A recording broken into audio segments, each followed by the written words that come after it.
Assalamualaikum warahmatullahi wabarakatuh. Alhamdulillah, wassalatu wassalamu ala rasulillah, wala hawla wala quwwata illa billah. Tanpa terasa kita sudah memasuki Ramadan pada hari ke-17, dan pada saat yang sama kita akan memperingati nuzulul Quran, yaitu hari atau malam di mana Al-Quran diturunkan. Dalam peringatan nuzulul Quran, tentunya tidak bisa dilepas daripada pelaksanaan Siyamur Ramadan. Inna anzalnahu fi lailatul qadar. Sesungguhnya kami menurunkan Al-Quran pada malam Lailatul Qadar. Penjelasan tentang Lailatul Qadar, di mana Al-Quran itu diturunkan, akan kita jelaskan pada episode yang akan datang. Lalu bagaimana Al-Quran itu diturunkan? Al-Quran diturunkan tepatnya pada surah pertama, surat Al-Alaq, ayat 1 sampai dengan 5. Iqra bismi rabbikal ladzi khalaq ila akhiril ayah, menandai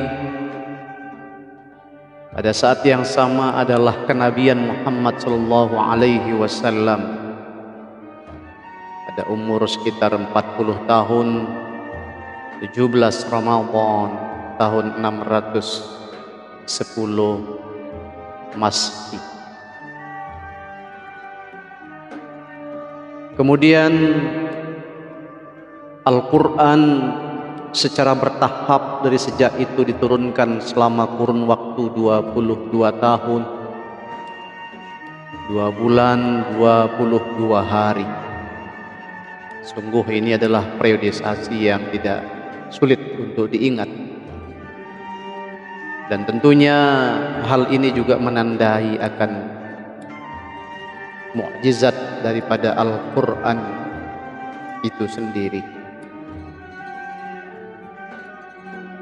Al-Quran diturunkan pada malam Lailatul Qadar dari Lauhil Mahfuz ke langit dunia. Salah seorang ulama, Syekh Man'a Al-Qahtan, dalam mabahis fi ulumil Quran mengatakan bahwa turunnya Al-Quran sekaligus merupakan pemberitahuan untuk alam samawi, di mana alam samawi ini dihuni oleh malaikat, menjelaskan tentang kemuliaan yang dimiliki oleh Nabi Muhammad sallallahu alaihi wasallam, dan Al-Quran turun sebagai risalah baru yang akan menyempurnakan risalah dan sekaligus kitab-kitab yang diturunkan sebelumnya. Maka Al-Quran ini sebagai penyempurna, akmalul kitab, sesempurna atau selengkap-lengkapnya pedoman hidup. Turunnya Al-Quran terbagi dalam 2 periodisasi, yaitu Makki dan Madani, Makkah dan Madinah. Periode Makkah tentunya karena Islam baru saja tumbuh berkembang, maka didominasi oleh akidah dan ajaran-ajaran tauhid. Kurang lebih 86 surat yang diturunkan dalam jangka waktu 12 tahun 5 bulan. Adapun dalam periode Madinah, umumnya berkaitan dengan hablum minan nas, yaitu hubungan sosial, aturan dalam kehidupan Islam serta hukum-hukum Islam. Karena di sini sudah mulai interaksi antara Ansor dan orang yang berhijrah dari Makkah, yaitu Muhajirin. Periode Madinah ini kurang lebih 28 surat, dan dalam jangka waktu 9 tahun diturunkan, 9 tahun 9 bulan. Mukjizat Al-Quran adalah sesuatu yang otentik, sesuatu yang nyata dan hadir. Setidak-tidaknya Buya Hamka dalam tafsir Al-Azharnya, beliau membagi 4 kategori daripada mukjizat Al-Quran itu sendiri. Pertama, proses terjadinya bumi dan langit, bulan, bintang, dan matahari. Dan selain itu, semuanya lengkap termaktub di dalam Al-Quran. Turunnya hujan, kesuburan tanah di bumi, dan lain sebagainya. Yang kedua, Al-Quran menceritakan berita tentang masa lampau, berita tentang Tasmud, kaum Lut, dan lain sebagainya. Al-Quran dengan nyata dan benar menurut sejarah ahli membuktikan akan historis atau sejarah-sejarah yang termaktub dalam Al-Quran. Yang ketiga yaitu fasahah dan balaghah, sastrawi daripada Al-Quran itu sendiri, di mana derajatnya sangat tinggi.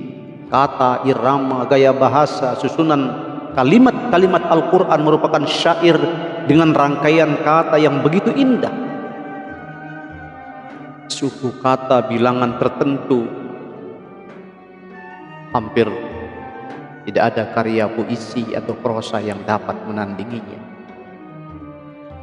Terakhir, menurut Buya Hamka dalam tafsir Azharnya, memberitakan segala sesuatu yang akan terjadi, Jadi Al-Quran bersifat futuristik, mampu menjangkau apa yang belum terjadi, visioner.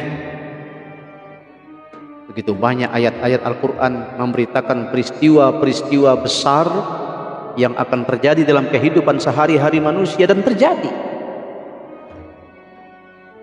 Itulah Al-Quran.